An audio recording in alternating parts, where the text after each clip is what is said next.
अस्सलाम वालेकुम स्टूडेंट्स, आज हम करेंगे एक्सरसाइज 1.14 का क्वेश्चन नंबर 2। एक्सरसाइज है 1.14 और इसका हम करेंगे question number 2।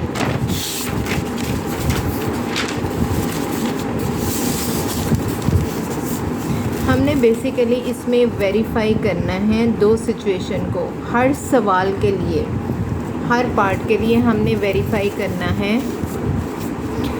x union y union z। ये इसका जो आंसर आएगा वो बराबर होगा x यूनियन y ब्रैकेट बंद यूनियन z के।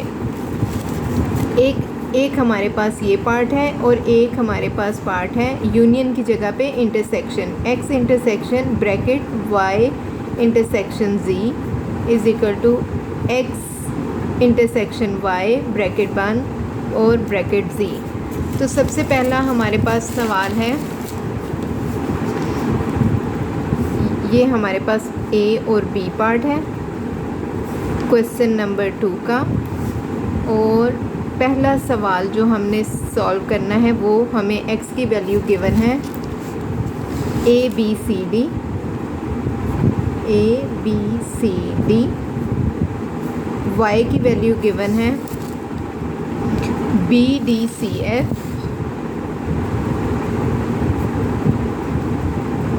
और z की वैल्यू गिवन है c f g h।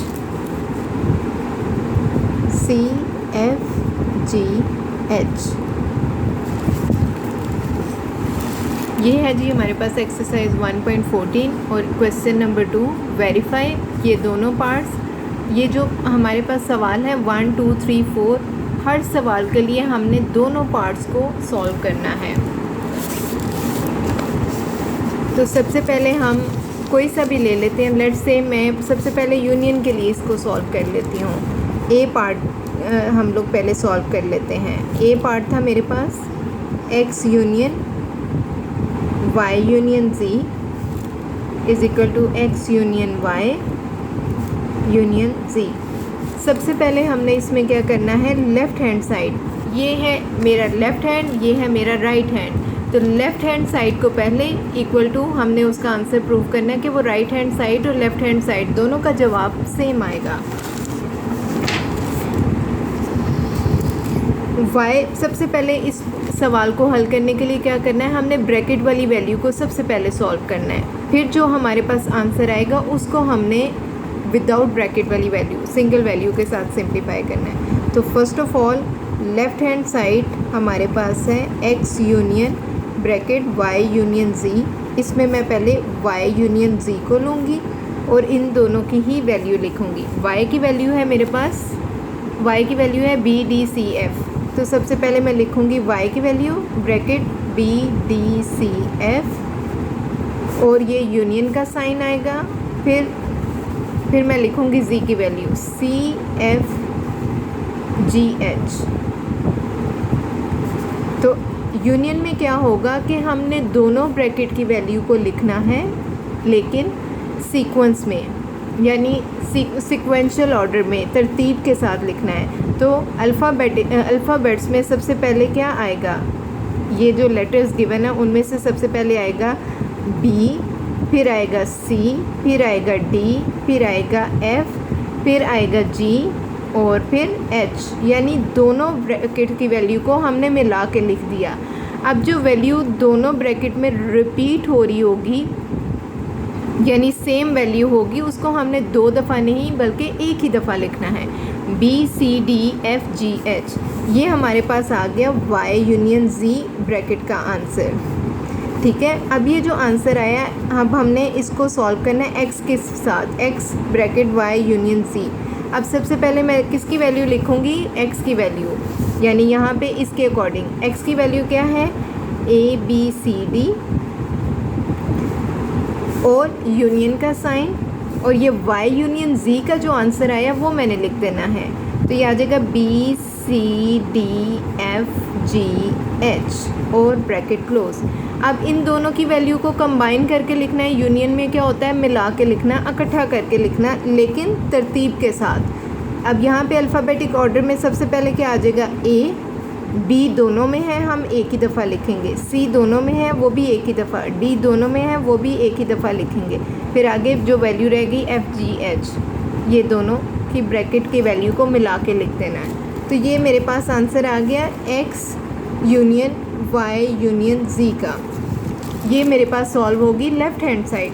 अब मैं आती हूँ राइट हैंड साइड की तरफ। तो राइट हैंड साइड मेरे पास क्या है, इसकी x यूनियन y के साथ है। अब ब्रैकेट x यूनियन y, ये दोनों ब्रैकेट में अब आगे, फिर यूनियन z, ठीक है। पहले क्या था, y और z जो है वो ब्रैकेट में थे, अब यहाँ पे क्या है, x और y ब्रैकेट में है। तो सबसे पहले मैं क्या सॉल्व करूँगी ब्रैकेट को, x यूनियन y।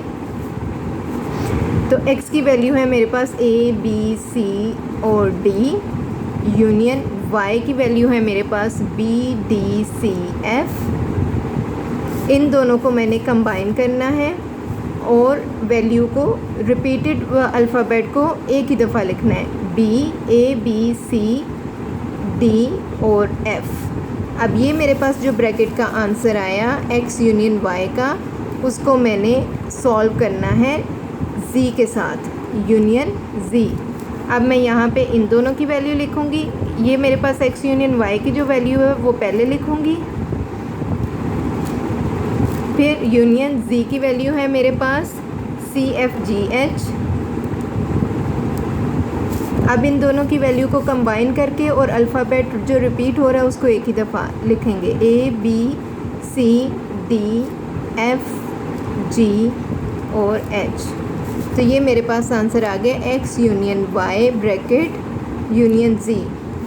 अब यहाँ पे आप देखें कि जो वैल्यू मेरे पास x union y, x union bracket y union z का आ रहा है, यानी ये जो आंसर है और इस वाली राइट हैंड साइड का जो आंसर है, दोनों एक जैसे आ गए। तो therefore left hand side is equal to right hand side, और x union y union z का आंसर ये हमारे पास आया x union y bracket union z के बराबर। तो ये हमारे पास प्रूफ हो गया, ठीक है। ये तो था हमारे पास यूनियन के लिए। अब हम इसको सॉल्व करेंगे, इसका सेकंड पार्ट इंटरसेक्शन के लिए, x intersection y intersection z is equal to x intersection y intersection z। तो यहाँ पे सबसे पहले मैं ले लूँगी इसकी लेफ़्ट हैंड साइड, जैसे मैंने ऊपर किया था। लेफ़्ट हैंड साइड में मेरे पास है x इंटरसेक्शन, फिर ब्रैकेट है y इंटरसेक्शन z। वैल्यूज़ जो है x, y और z की हम यही वाली यूज़ करेंगे जो हमने इस सवाल में की हैं। सिर्फ यहाँ पे चेंज क्या है, जो ऑपरेशन है वो चेंज हो गया, इंटरसेक्शन। इंटरसेक्शन में क्या करना है, हमने कॉमन वैल्यू लेनी है जो दोनों में एक जैसी वैल्यू हों, ठीक है। तो सबसे पहले क्या आ जाएगा, हम ब्रैकेट को सॉल्व करेंगे y इंटरसेक्शन z को। तो y की वैल्यू थी हमारे पास b, d, c और f। इंटरसेक्शन z की वैल्यू थी हमारे पास c, f, g, h। अब इन दोनों में देखना है कि जो कॉमन है, जो इस सेट में जो फर्स्ट सेट में वैल्यू हो वो सेकंड सेट में भी ज़रूर मौजूद होनी चाहिए, सिर्फ हमने उसको लिखना है। तो यहाँ पे क्या है, c दोनों में वैल्यू मौजूद है और इसके अलावा f दोनों में मौजूद है, और इसके अलावा b और d और ये f और g और h, b, d, g, h ये दोनों कॉमन नहीं है इनमें, तो हम इसको इग्नोर कर देंगे। सिर्फ हमने यहाँ पे इंटरसेक्शन में वो वैल्यू लेनी है जो दोनों में कॉमन है, दोनों में मौजूद हैं। ये मेरे पास आंसर आ गया y इंटरसेक्शन z का, यानी ये ब्रैकेट मेरे पास सॉल्व होगी। अब मैं इसका सोल्यूशन लूँगी x के साथ।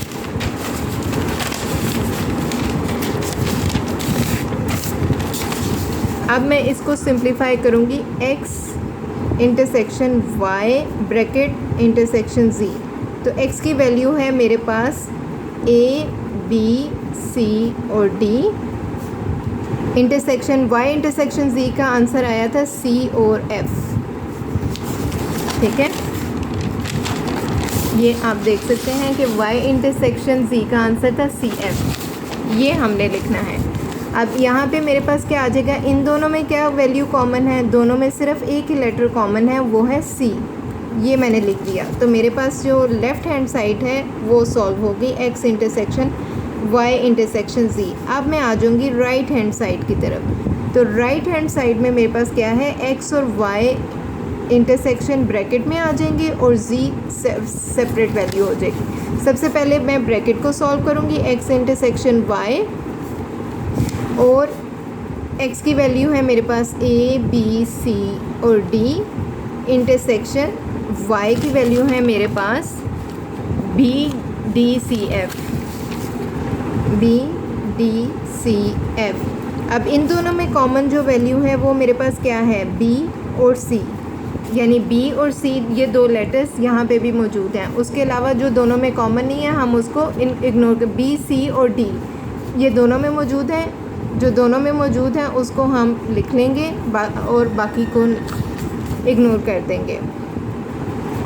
इसके बाद आ जाता है x इंटरसेक्शन y। अब ये जो आंसर आ गया x इंटरसेक्शन y का